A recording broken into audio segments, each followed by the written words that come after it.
What's going on in here? What is going on in here? Oh, look. Do you see yourself right there?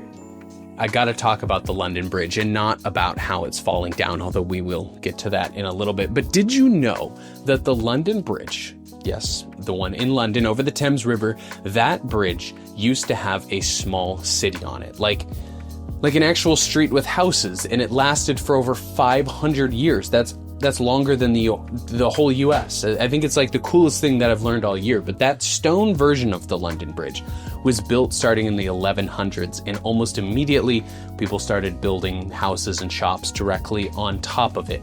Not like little shacks, but full buildings, sometimes up to 6 stories tall.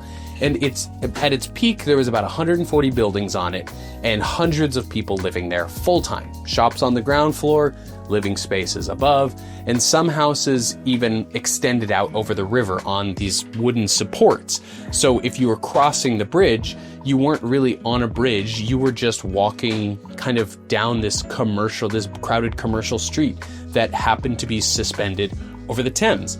And the bridge itself had 19 stone arches with massive supports underneath, which restricted the flow of water so that one side of the bridge was much higher, and there were these super powerful rapids that would go underneath the bridge, and people sometimes tried to steer boats through the gaps during the high water, which was so dangerous. There was a saying at the time that was, "The bridge is for wise men to pass over and fools to pass under." Eventually, fires and structural problems and just the sheer congestion made the whole setup kind of untenable. And this is actually a theorized source for one of the oldest English nursery rhymes, which is, the London Bridge is falling down. It was just always coming apart and catching fire in those days.